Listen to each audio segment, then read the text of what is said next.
Hello దోస్తులు, ఎట్లున్నారు? నేనైతే మస్తున్నా. మీరు కూడా మంచిగా ఉండాలని మనస్ఫూర్తిగా కోరుకుంటున్నా. నేనైతే సమ్మర్ వచ్చేసింది కదా, మరి ఇంకేంటి సమ్మర్లో స్పెషల్ వడియాలు అప్పడాలు ఇవే కదా.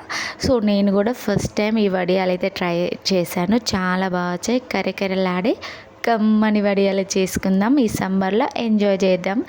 సో నేనైతే నిజంగా ఫస్ట్ టైం చేశాను ఈ వడియాలు. చాలా క్విక్గా ఫాస్ట్గా అవుతాయి అండ్ చాలా టేస్టీగా కూడా ఉన్నాయి. చాలా బాగున్నాయండి.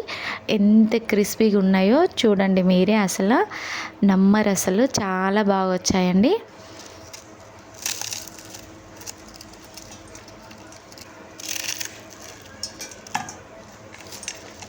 చూసారు కదా, అంత క్రిస్పీగా ఉన్నాయి. చాలా బాగున్నాయి. టేస్ట్ కూడా ఎలా చేశానో ప్రాసెస్లోకి వెళ్ళిపోదాం. ఫస్ట్ అయితే నేను బియ్యం కడిగి పెట్టేసుకున్నానండి. అంటే ఒక గ్లాస్ బియ్యం తీసుకున్నాను నేను. ఒక గ్లాస్ బియ్యానికి 3 గ్లాసుల వాటర్ వేసుకోవాలి. అప్పుడే కుకింగ్ ప్రాసెస్ సరిగ్గా ఉంటుంది. సో నేనైతే కుక్కర్లో 3 గ్లాసుల వాటర్ వేసుకున్నాను. ఒక గ్లాస్ బియ్యం కడిగి పక్కన పెట్టుకున్నాను. సో ఈ పక్కన పెట్టుకున్న బియ్యాన్ని అయితే ఈ కుక్కర్లో వేసుకున్నాను. కొంచెం నాటు టమాటాలు ఉంటాయి కదా, ఎర్రగా పండినాయి, అవి అయితే ఒక 3 తీసుకున్నానండి. తర్వాత పచ్చిమిర్చి ఒక 2 స్పూన్స్ పచ్చిమిర్చి గ్రైండ్ చేసుకున్నాను, అందులో వేసుకున్నాను. తర్వాత కొంచెం ఉప్పు వేసుకొని మనం ఆ కుక్కర్ మూత పెట్టుకొని ఒక 3-4 విజిల్స్ వస్తే సరిపోతుందండి. చక్కగా ఉడికిపోతుంది అన్నం మనకి. చూసారు కదా, కొంచెం వేడంతా చల్లారాక తీసి దాంట్లోనే కొంచెం వాము, జీలకర్ర ఇవి వేసుకొని కొత్తిమీర కల్యామాకు వేసాను, కొన్ని నువ్వులు, కొంచెం మీకు ఇష్టం ఉంటే పుదీనా వేసుకోవచ్చు లేదా పాలకూర వేసుకోవచ్చు. నేనైతే కొత్తిమీర అండ్ కల్యామాకు వేసుకున్నానండి. టేస్ట్ బాగుంటుందని.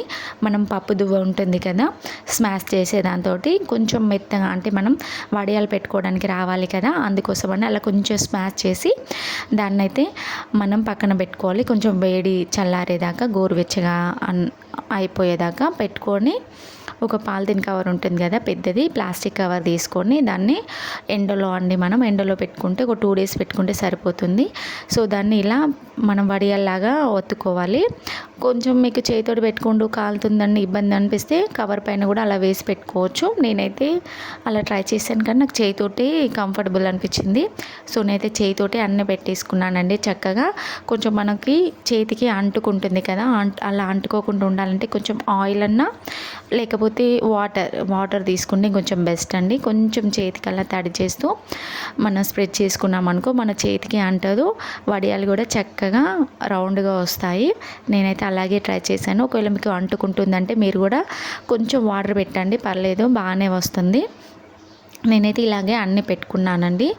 ఒక 2 డేస్ ఎండలో పెట్టుకుంటే సరిపోతుంది. చూడండి మా పిల్లలు నాకైతే హెల్ప్ చేస్తున్నారు. హెల్ప్ చేయడం కన్నా పడేసుడే ఎక్కువ అనుకోండి, కాకపోతే పర్లేదులేండి, పిల్లలు కదా. సో ఇదైతే 1 డే అన్నీ ఆరిపోయాక ఇలా వచ్చేస్తుందండి. చక్కగా ఎండిపోతుంది, మొత్తం తడి లేకుండా ఆరిపోయింది ఒక డే మొత్తం అంతా. తర్వాత ఇవన్నీ తీసుకొని ఒక చాట్లో కానీ ప్లేట్లో ఏది అవైలబుల్గా ఉంటే దాంట్లో వేసుకొని మనం ఫ్యాన్ కింద పెట్టేసుకోండి నైట్ అంతా. కొంచెం ఏంటంటే జిగురు నీస్ అనేది ఫ్యాన్ గాడిపి కూడా వెళ్ళిపోతుంది. నెక్స్ట్ డే మళ్ళీ మనం ఎండలో పెట్టేసుకుంటే చక్కగా ఆరిపోతాయండి. చక్కగా ఉంటాయి. చూడండి ఎంత చక్కగా ఆరిపోయాయో, అన్నీ మంచిగా ఆరిపోయాయండి. గుల్లలుగా వచ్చేసాయి అన్నీ. మంచిగా ఇట్లా మనకి విరిస్తే విరగాలండి ఆ వడియం అనేది. అట్లా అయితేనే మంచిగా మనకు కూడా అది రెడీ అయినట్టు ఉంటుంది, ఎక్కువ రోజులు నిల్వ ఉంటుంది, పాడైపోదు. సో ఇవన్నీ ఒక బౌల్లోకి తీసుకున్నాను నేనైతే. తీసుకొని పక్కన పెట్టేసుకోవాలి. ఇవైతే చాలా బాగుంటాయండి అండ్ చాలా రోజులు కూడా నిల్వ ఉంటాయి. వీటిని ఒకసారి వేయించి చూద్దాం ఎట్లున్నాయో, చూపిస్తాం మీకు ఇప్పుడు. ఎంత క్రిస్పీగా ఉన్నాయండి చాలా. నేనైతే నమ్మలేదు అసలు ఇలా వస్తాయా అనుకున్నాను. చాలా బాగున్నాయి. టేస్ట్ కూడా అద్దరిపోయింది అసలు. చాలా బాగున్నాయి, నాకైతే బాగా నచ్చాయి. మీరు కూడా కంపల్సరీగా ట్రై చేయండి ఈ సమ్మర్లో అయితే.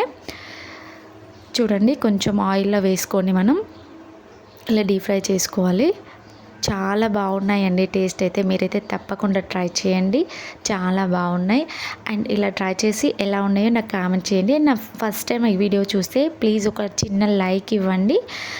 అండ్ నా వీడియో అయితే నా వీడియోస్ని సబ్స్క్రైబ్ చేసుకోండి. మా పాపకైతే చూడండి చాలా బాగా నచ్చాయండి. చిన్నపిల్లలు కూడా బాగా తింటారు. ఎక్కువ కారం అవి ఉండే కాబట్టి సో వాళ్ళు కూడా బాగా ఇష్టపడతారు. పప్పుచారులకు కానీ, సాంబార్లకు కానీ, రసంలోకి కానీ నలుచుకుంటే టేస్ట్ అద్దిరిపోతుందండి ఇది నిజంగా. ఈ వీడియో నచ్చితే నిజంగా ఒక చిన్న లైక్ ఇవ్వండి. Thank you friends.